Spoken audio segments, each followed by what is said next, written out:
On August 28, 2007, surfers Todd Indrus and Zane Hawley decide to catch some waves. I really felt that it was just a nice day and that we were going to get good waves. We paddled out together, and it was just me and Todd, and we were kind of laughing.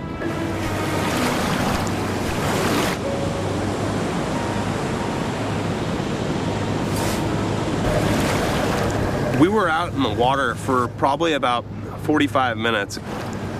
Then seemingly, out of nowhere, a 15-foot great white shark attacks, tearing Todd's flesh with its razor-sharp teeth.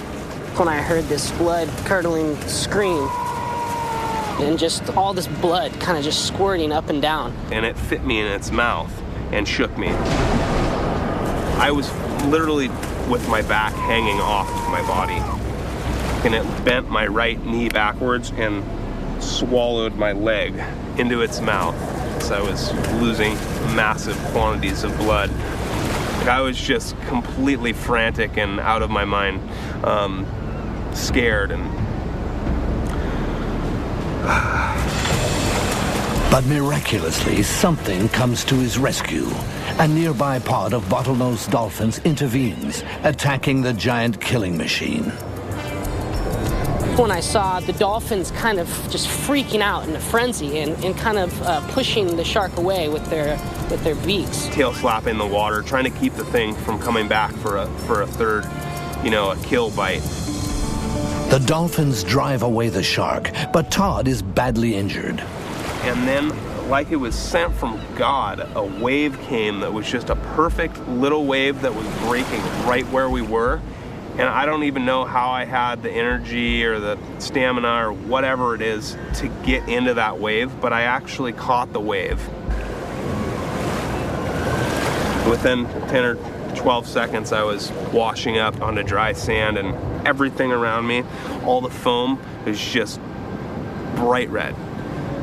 We all kind of patted him like, Todd, you're gonna be all right, you're gonna be all right. But I was thinking, like, I don't think he's gonna be all right. I thought he was done. Todd is rushed to hospital. It takes 500 stitches and 200 staples to close his wounds. Amazingly, Todd has survived. I don't think I was meant to die. I think that somebody, a higher power, was looking out for me and really potentially sent these dolphins or intended for them to be in the right place at the right time and save me. He woke me up the next morning about 7 o'clock, because I got maybe like 2 hours sleep. And he woke me up and he said, hey, you're coming to work with me. I was like, no. He's like, no, come on, I'm worried about you. I'm really worried about you. You gotta go. I was like, Dad, I'm fine. The entire time, lying through my teeth, because I knew I was gonna go to the bridge to jump.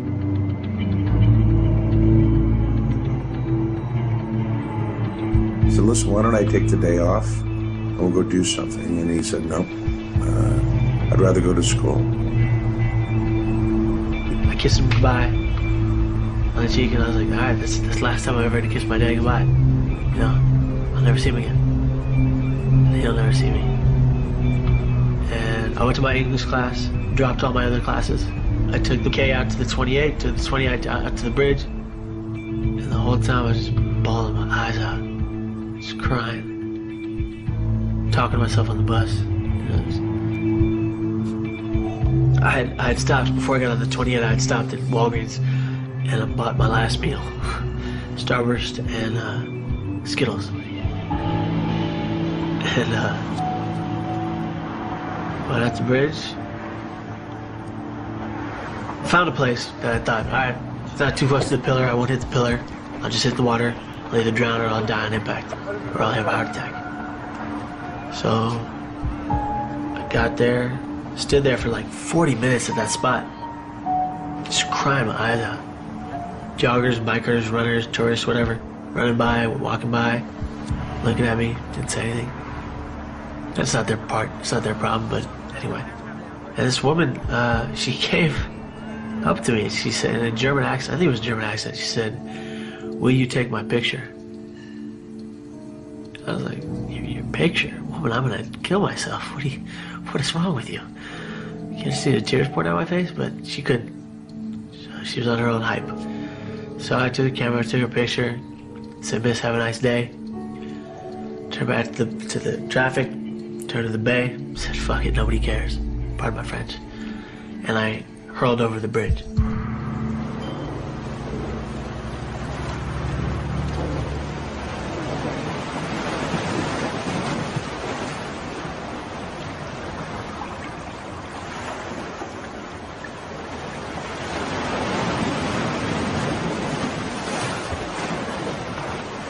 See, what most people do, apparently, is they get on the ledge outside of the bridge and they stand there. And people can talk them out of it, you know, or pull them up or whatever. I didn't want anybody to talk me out of it. I just wanted to die. So I hurtled over the railing with my hands, and I was falling head first. And the second my hands left the bar or the railing, I said, "I don't want to die." I said, "What am I gonna do? This is it. I'm dead." So I said, "Well, maybe if I get head or feet first, maybe I'll live." So I thought, all right, it's worth a shot. So my head was falling like this, and I pushed myself back somehow, and I landed literally like I was sitting down, kind of like maybe a little more elevated with the legs, and I hit with my feet. And I guess the water treaded through my boots a little bit, so maybe helped the impact. And the boots are pretty tough, so. And I went down about, I'd say 50 feet. Didn't know which way I was up or down. I was like, am I still alive? Because it's like a 4 to 7 second fall. It's like 120 miles per hour. It's like, I think that's like 7 seconds below terminal velocity, or like the velocity that the downslope skiers get, you know? So, I was awake, I was alive. I was swimming my butt off to get somewhere where there was air. So I reached the surface, I guess I saw some sort of light. And I was screaming for help, but I couldn't really scream. My voice was gone. I couldn't yell. I was like, "Help me." And I felt something brush by my leg. I was like, "Oh, great. I didn't die jumping off the Golden Gate Bridge. A shark is going to eat me." I was like, this is ridiculous. Years later, I found out, matter of fact, last year, I found out it wasn't a shark. It was a seal circling me, and apparently it was the only thing keeping me afloat. And you cannot tell me that wasn't God, because that's what I believe. And that's what I'll believe till the day I die.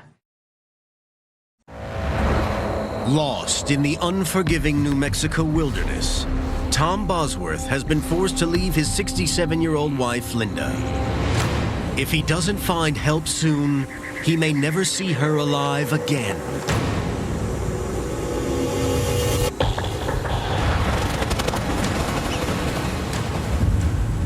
I don't know how much further I went. But now Tom's in trouble too.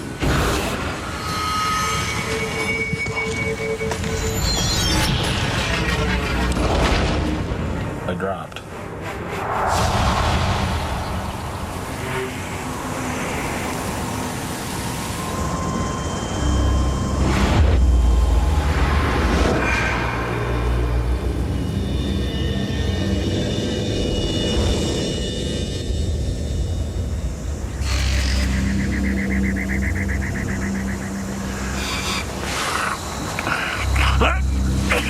When I woke up, my face was straight into the sand. My nose was just buried in the sand. It was all over my face. Tom has slept the whole night, losing vital hours that could spell the difference between life and death for Linda. That really scared me. I just felt like I had to save her. So I kept moving, but I couldn't walk a straight line.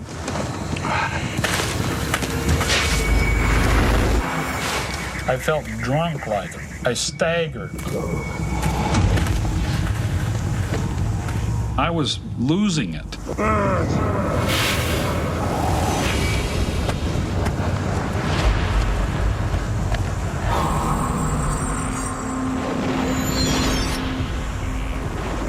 After his 4-day ordeal, the 68-year-old Vietnam vet's body is finally giving up. And now he's losing control of his mind. I'd never experienced anything like that in Vietnam. Never, ever, ever. I felt very close to death.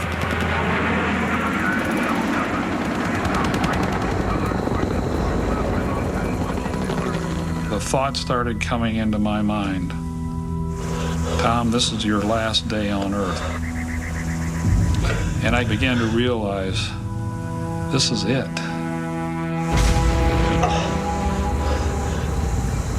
And I dropped to my knees and I put my hands like this. And I prayed to God. God, I'm at the bottom of my life. Please help me. Please help me. And I know that you and Linda don't always see eye to eye, but please save her too.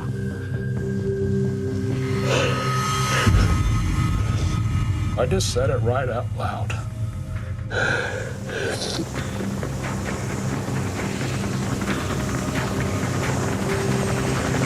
And I heard a whop, whop, whop.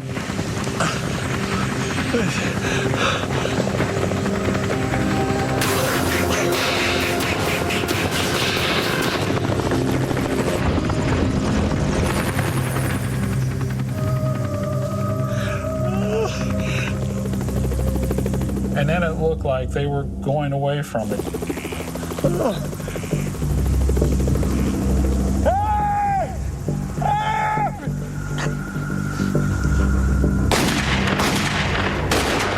So I fired 3 shots in the air.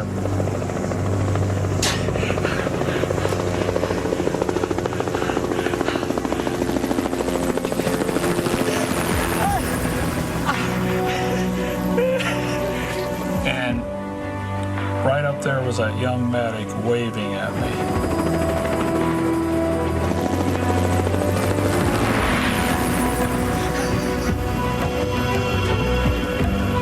It was a miracle. God had answered my prayer.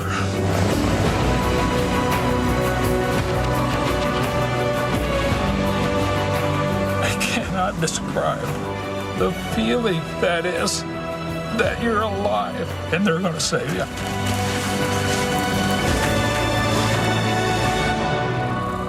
The search and rescue helicopter was called out by 2 hikers who found Linda's note pinned to the upturned Jeep.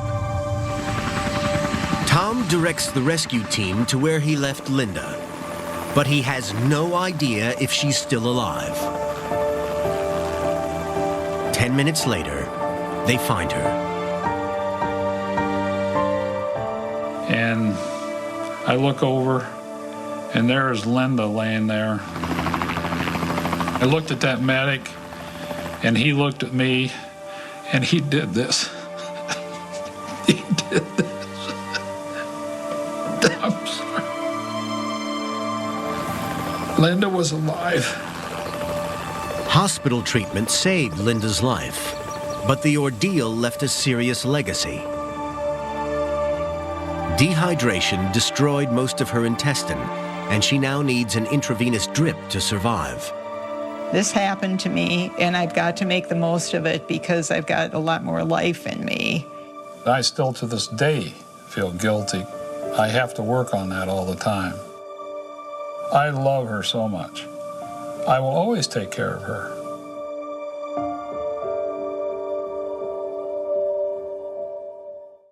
"1 p.m., 42 minutes since the blast. Tens of thousands still trapped inside the World Trade Center. In the parking garage, Tim Lang struggles to hold on. I crawled over the cinder blocks. I fell over a chair, and I fell on someone's arm, and it felt like a woman's arm. And now I began to panic. I was breathing very, very fast. My heart was racing. I was very, very frightened. I crawled up in a fetal position and began to pray. For some unexplained reason, the day before, I pulled a biblical saying out of a calendar that a friend had given to me that I never paid much attention to. I read it that day. I don't know why I ripped it out. I don't know why I took it with me. But the words kept ringing in my head. There was a phrase from Genesis, I am with you and will protect you wherever you go. I will be with you constantly until I have given you all I have promised. On the B2 level in the garage, Tim Lang crawls to a car and lies in the dim glow of its headlights. Oozing blood from a deep gash on the back of his head, he is thinking that he will never be found. And then after a long time that I had given up again, I looked up and I saw a boot. The boot is illuminated by the beam of a flashlight. A fireman is standing right next to Lang as he lies on the ground. I couldn't speak, but he was not 6 inches from me and he couldn't see me.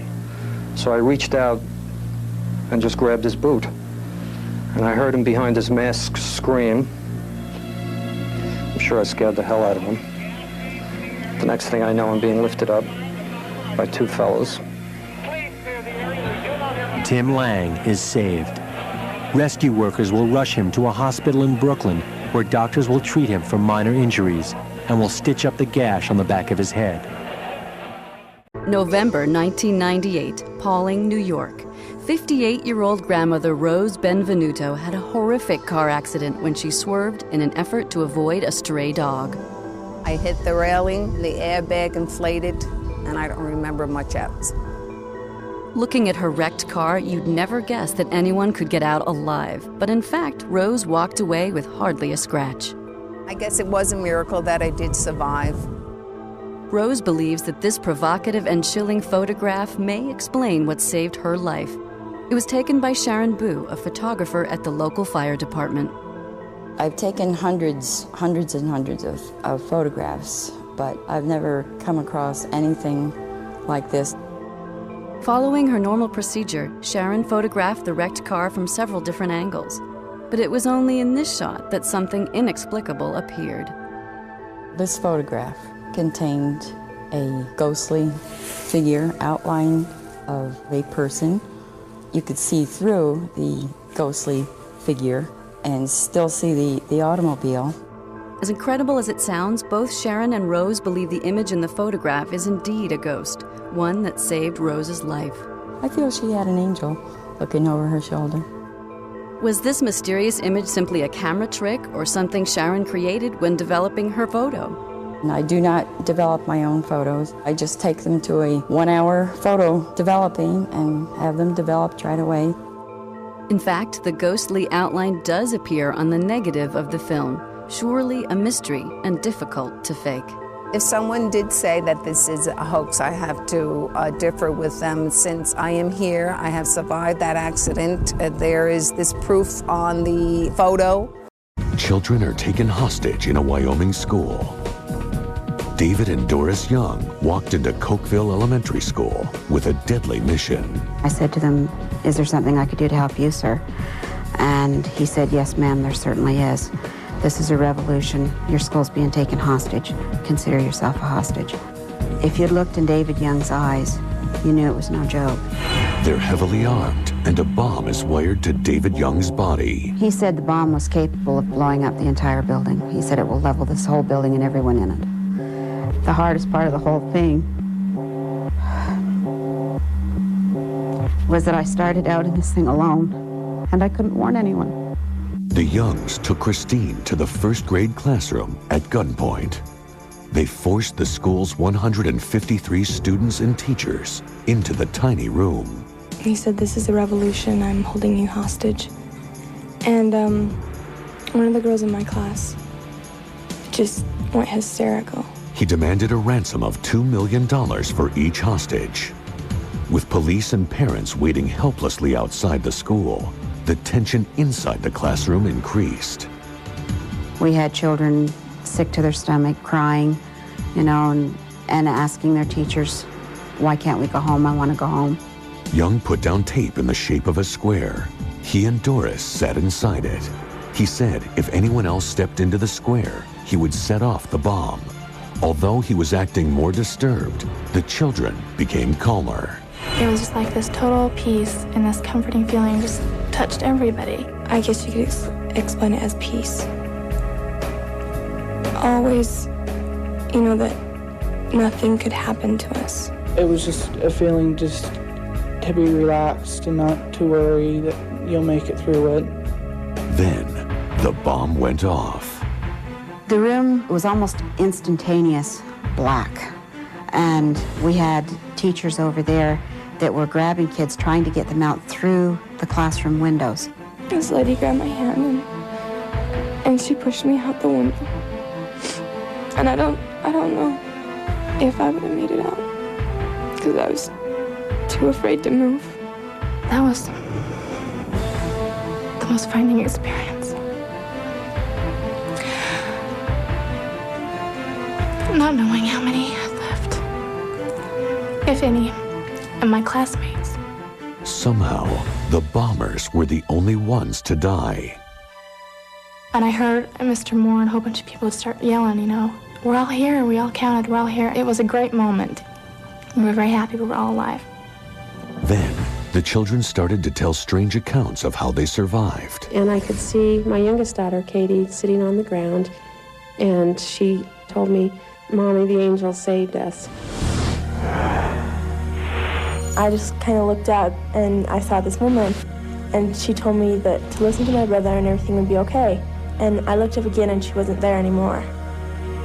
And then my brother came over and he told me to stay by the window and everything would be okay. And he walked back across the room and that's when the bomb went off. Several weeks later, Katie was surprised when she opened her mother's old locket. Inside, a photograph of her grandmother. My mother had passed away when I was 15 and a half years old. And I had very few pictures of her. She looked at this woman in this locket and said, that's who she is. That's the woman that helped me. But Katie had never seen her grandmother. When I saw the photo, they told me that she died, and I came to the realization that she had been sent to help me and that she was my guardian angel. Other children started to come forward with similar accounts. I did not want my own son, flesh and blood, going around saying that he saw an angel. To get to the truth, Hartley applied police techniques to his son Nathan. He said that he was sitting there and all of a sudden these angels came down through the ceiling, and one of them came up to him and just basically said, Nathan, I'm your great-grandmother, and what David and Doris are doing is wrong. And he said the bomb's gonna go off. Hartley showed his son a picture of his great-grandmother's. He says, that's her. He says, that's my guardian angel. He pointed to my Grandma Elliot. I says, Nathan, I says, why didn't you tell us this before? And he just looked at me and he says, Dad, you wouldn't believe me. Bomb experts said the explosion should have destroyed the entire classroom and everyone in it. Should have been 160 people dead. But someone or something saved the hostages' lives. A videotape made after the blast reveals a strange image burned into the wall. The children said it is the exact spot where one of the angels was standing. They're convinced they had help. That was a sign showing us, you know, that yes, this was a miracle. Be grateful. I think there probably were angels in the room when the bomb went off. And so like the image was just impacted on the wall. There's absolutely no way that we could have made it through that without some kind of help. Do you believe in angels? Well, according to some polls, 3/4 of Americans do. But if you're among the skeptics, you might want to change your mind when you see this next story. Here's NBC's Ron Mott. Disney. Colleen Banton didn't expect her disabled daughter Chelsea to see her 15th birthday, but she's now the gift of the season for this family. You're 7, can you count them? A family counting its every blessing. We've been praying for a miracle, and I think this is the beginning of it. Back in September, pneumonia had pushed Chelsea toward death's door in a Charlotte hospital. Here she is with big sister Kaylee, who thought she was saying her final goodbyes.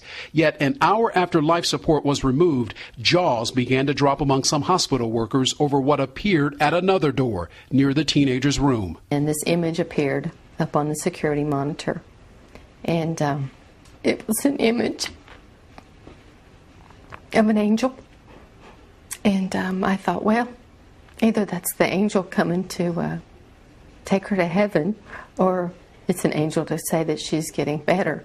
And she got better all right, almost immediately, Mom says. And the doctors and the nurses were all amazed. The mother took this cell phone picture of the image, bright bands of light only visible on the hospital security monitor. The hospital confirms that some of its workers told the family they saw something as well. It's a blessing. It's a miracle. And I'm learning not to take things for granted. It's an emotional story to tell, and just off camera, Chelsea herself begins to cry at the sight of her mom breaking up. Please don't cry. Hey, it's okay. It's okay. And because she's okay for now, the focus is on celebrations. Her 15th birthday is right around the corner. This will be a special birthday. Who knows, it could be her last, but she's come this far, and I'm not giving up now. A birthday that comes every Christmas, but this year it's touched by an angel. For today, Ron Mott, NBC News, Atlanta.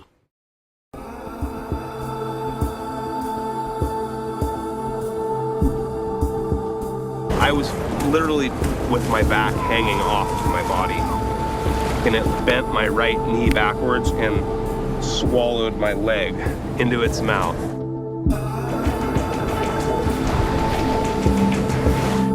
Miraculously, something comes to his rescue. A nearby pod of bottlenose dolphins intervenes, attacking the giant killing machine. Like it was sent from God, a wave came that was just a perfect little wave that was breaking right where we were. Within 10 or 12 seconds, I was washing up on a dry sand. So I reached the surface, I guess, and I saw some sort of light. And I was screaming for help, but I couldn't really scream. My voice was gone. I couldn't yell. Help.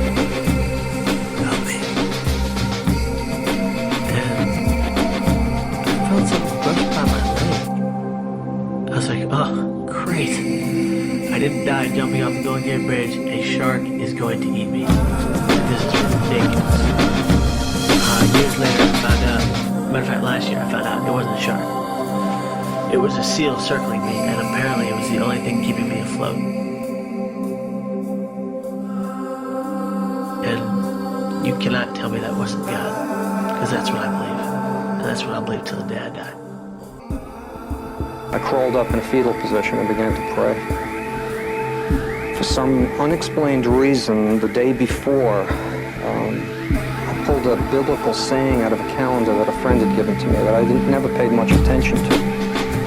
I read it that day. I don't know why I ripped it out. I don't know why I took it with me. But the words kept ringing in my head. There's a phrase from Genesis. I am with you and will protect you wherever you go.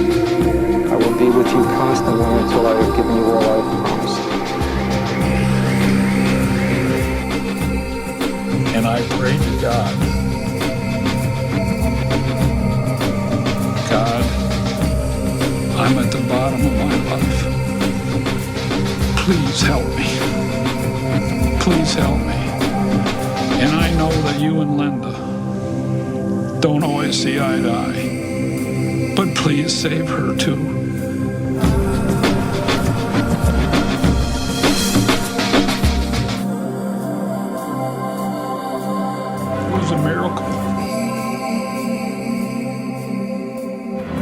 and answered my prayer. Linda was alive.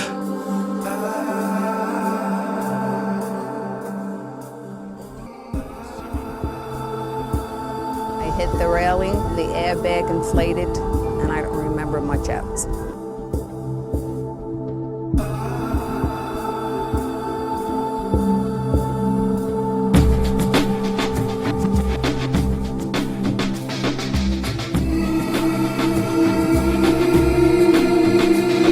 Looking at her wrecked car, you'd never guess that anyone could get out alive. But in fact, Rose walked away with hardly a scratch. I guess it was a miracle that I did survive.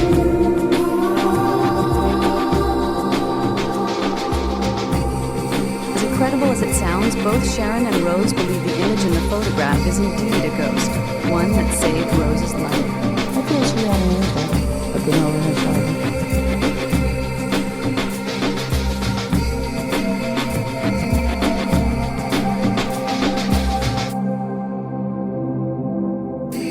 The bomb went off. Bomb experts said the explosion should have destroyed the entire classroom and everyone in it. Somehow, the bombers were the only ones to die. A videotape made after the blast reveals a strange image burned into the wall. The children said it is the exact spot where one of the angels was standing. They're convinced they had help.